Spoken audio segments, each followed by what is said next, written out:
Bu bidan saya nggak mau, saya nggak bisa untuk membersihkan lidah bayi saya karena saya takut anaknya nanti mual atau anaknya nanti muntah.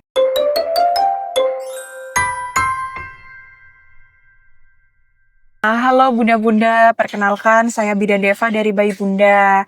Nah, hari ini kita akan membahas banyak hal terkait tentang seputar kesehatan anak ya, yang mungkin banyak Bunda-Bunda yang masih belum tahu atau Bunda baru yang masih kebingungan nih tentang bagaimana sih normalnya kondisi bayi yang normal itu seperti apa, kayak gitu. Nah, sebelum itu mungkin kita bisa langsung lanjut aja ya ke pertanyaan-pertanyaan yang sudah masuk ke Bubit. Jadi pertanyaan pertama itu, perut bayi sering bunyi kerucuk-kerucuk dan kembung. Boleh nggak dipijat? Bagian mana yang nggak boleh ditekan? Oke, nah itu banyak banget ya bunda-bunda yang merasa kebingungan pada saat bayinya itu mungkin kembung atau ada masalah di area pencernaannya. Padahal sebenarnya faktanya gimana sih? Nah, faktanya itu kalau perut bayi, terutama bayi baru lahir, itu kan kondisi perutnya masih belum stabil. Dia masih butuh adaptasi dari kondisi pada saat dia berupa janin sampai dia sudah lahir atau menjadi bayi. Nah, tentunya ada sedikit ketidaknyamanan. Salah satunya adalah bayi akan sering kembung. Nah, bagaimana cara mengatasi supaya bayi itu tidak gampang kembung? Salah satunya adalah melakukan pijat ILU atau pijat ILU, di mana pemijatannya ada di area perut. Nah, lalu selain pijat ILU, nanti bisa juga dilanjut sama gerakan kayu sepeda. Nah, gerakan kayu sepeda ini juga sangat ampuh sekali untuk mencegah kembung pada bayi, terutama bayi-bayi baru lahir atau usia 0 sampai dengan 3 bulan. Nah, itu wajib dilakukan setiap hari di rumah, paling tidak 1 hari 2 kali gerakan. Nah, sekarang Bubit akan mempraktikkan dulu ya untuk pijat ilunya. Mungkin bunda-bunda juga sudah pernah kenal nih, pernah tahu atau sudah familiar dengan pijat ilu itu sendiri. Nah, pijat ilu itu seperti yang Bubit bilang tadi, dia adalah pemijatan di area perut. Nah, jadi gerakannya menyerupai huruf I, L, dan juga U. Pada prinsipnya, pijat ilu itu tidak boleh mengenai tulang rusuk perut bayi. Jadi, bunda-bunda bisa dipraktikkan sendiri ya nanti di rumah ya. Nah, kita misalkan tulang rusuk bayi itu ada di sini. Nah, mulai pemijatannya adalah kita mulai dari huruf I dulu. Huruf I itu dari sini. Dari area sini, dari area sisi kanannya kita, kirinya bayi.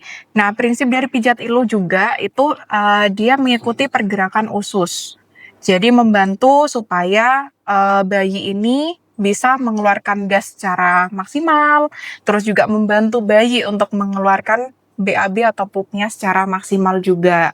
Nah, yang pertama gerakannya adalah huruf I di sini. Huruf I, terus L-nya dari sini ke atas sini, terus ke samping sini, terus U-nya terbalik. Atau lebih gampangnya lagi, biar bunda-bunda ini nggak was-was atau di mana sih sebenarnya titik pastinya. Nah, itu kita bisa menggunakan 2 jari di atasnya pusat.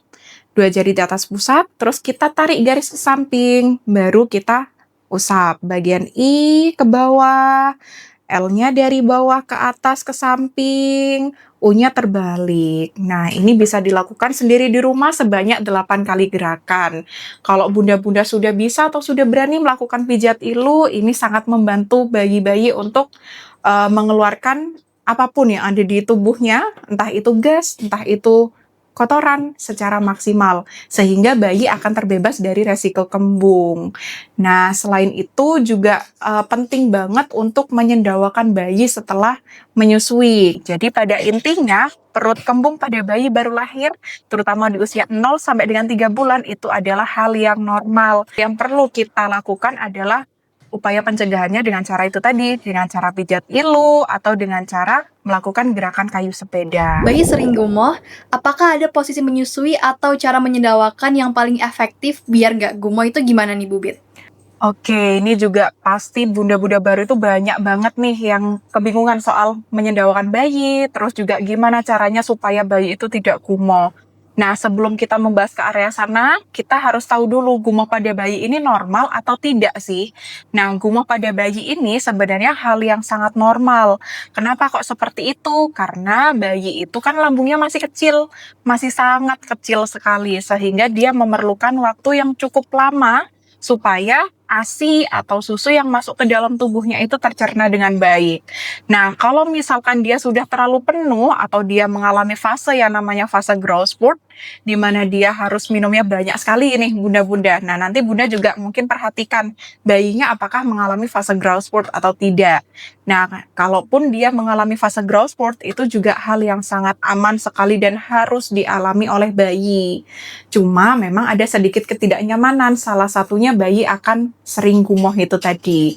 Selama gumohnya itu masih berupa ASI atau berupa susu ya, yang dia nggak ada keluar cairan kuning, cairan kehijauan, atau bahkan darah, itu masih tergolong yang normal, atau biasanya kita menyebutnya juga muntah ya. Jadi gumoh dan muntah itu adalah hal yang beda. Nah, tapi dua-duanya ini masih tergolong yang normal apabila tidak disertai dengan keluarnya cairan itu tadi, kehijauan, kekuningan, atau bahkan darah. Serta intensitasnya tidak terlalu sering. Dibedakan kalau misalkan setiap kali habis minum, dia muntah. Setiap minum, dia muntah. Nah, berarti memang ada yang salah di organ pencernaannya. Tapi kalau misalkan muntahnya cuma 1 hari 1 kali, atau mungkin memang ada indikasi anak kekenyangan, ya memang itu hal yang normal, karena alasannya itu tadi, lambung bayi masih kecil, jadinya dia masih berusaha untuk mencerna dengan baik, kayak gitu. Nah, posisi menyendawakan kayak gimana? Posisi menyendawakan bayi yang baik adalah sama halnya seperti posisi M-shape sebenarnya. Jadi bayi kita posisikan menghadap depan, menghadap kita, terus kita angkat di area sini. Hap. Nah, dengan kaki sedikit tertekuk. Nah, ini kita agak susah ya karena kita pakai pantum ya bunda. Tapi kalau bunda-bunda di rumah, nanti bunda bisa mempraktikkan sendiri dengan bayinya. Kakinya agak sedikit ditekuk ya bunda. Kenapa kok harus ditekuk? Karena kita butuh untuk menekan area perutnya supaya udara itu bisa terdorong keluar kayak gitu. Jadi bunda-bunda tidak perlu khawatir ya kalau misalkan bayinya itu sesekali akan gumoh. Dan apakah semua bayi itu harus sendawa? Nah, itu juga tidak sebenarnya. Ada beberapa bayi memang dia yang tidak sendawa. Kenapa kok bisa seperti itu? Karena perlekatan pada saat menyusui itu tepat. Artinya apa? Kalau perlekatannya tepat, otomatis tidak ada ruang udara di sekitar puting atau di sekitar mulut bayi yang terbuka. Sehingga udara itu tidak banyak yang masuk gitu ya. Kapan waktu yang tepat mulai pijat bayi? Boleh nggak sih pijat sendiri tanpa ke tempat spa? Nah, apakah bunda-bunda di rumah itu bisa untuk melakukan pijat bayi sendiri? Sebenarnya bisa, cuma lebih baik lagi itu bisa ketemu sama bubit-bubit atau sama bidan-bidan.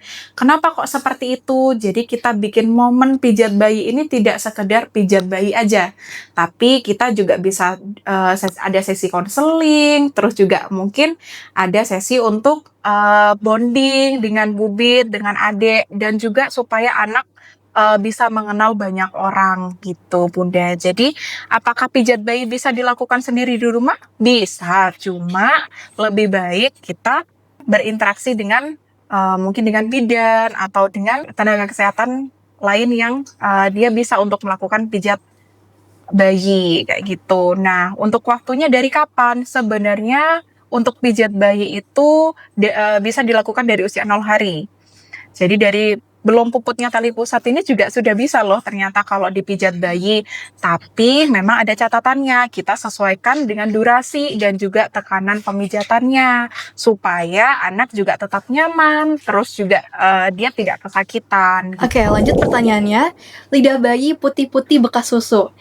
Cara bersihinnya gimana biar nggak mual atau muntah saat mulutnya kita rogoh? Oke, ini mengenai membersihkan lidah bayi. Banyak bunda-bunda yang merasa takut ya, kadang apalagi bunda-bunda baru nih.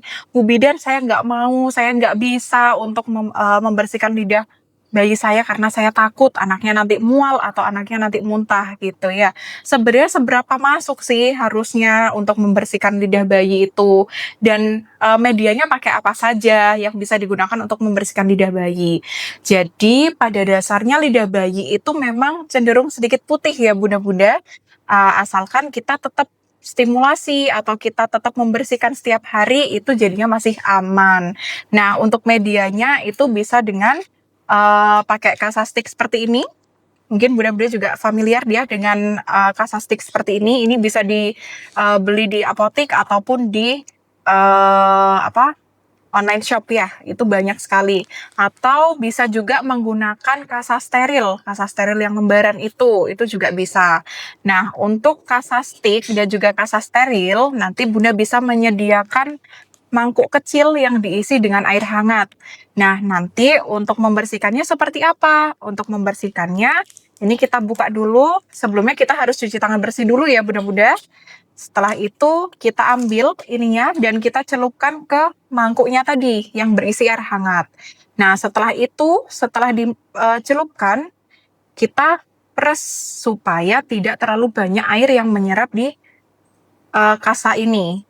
Nah, setelah itu baru kita posisikan bayi. Nah, posisi yang paling bagus itu diusahakan anak tidak berbaring seperti ini.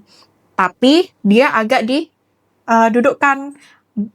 Kenapa kok dia harus didudukkan? Supaya lidahnya itu tidak terdorong ke dalam. Jadi kita lebih mudah untuk membersihkannya. Tinggal kita totol-totol dulu di bibirnya adik. Setelah ditotol-totol gini, dia sudah mulai buka mulut, dia sudah mulai menjulurkan lidah, baru ini kita masukkan pelan-pelan. Kita gosok pelan-pelan dari tengah, terus juga kita angkat sedikit ke atas, supaya langit-langitnya juga kena. Karena yang dimaksud untuk oral hygiene atau membersihkan area mulut bayi itu bukan hanya di area lidah aja, tapi di area langit-langit juga. Nah, setelah yang area tengah selesai, baru kita geser ke samping kanan dan juga samping kiri. Dengan tujuan gusinya juga ikut bersih. Kadang itu soalnya ada beberapa bayi yang dia nyimpen ASI atau nyimpen susu di area sela-sela gusinya, makanya dia harus dibersihkan juga. Nah, apa dampaknya pada saat lidah bayi itu terlalu putih atau dia terlalu banyak putih-putihnya di area rongga mulut? Akibatnya adalah terjadi pertumbuhan bakteri atau kuman yang berlebih yang akibatkan anak bisa terjadi oral thrush atau semacam sariawan pada bayi. Makanya membersihkan mulut bayi itu menjadi kebutuhan. Setidaknya 1 minggu 3 kali minimalnya, kalau bisa setiap hari lebih bagus. Oke, lanjut pertanyaannya. Apa aja tanda bayi yang udah overtired, Bu Bit? Karena kalau terlalu lelah,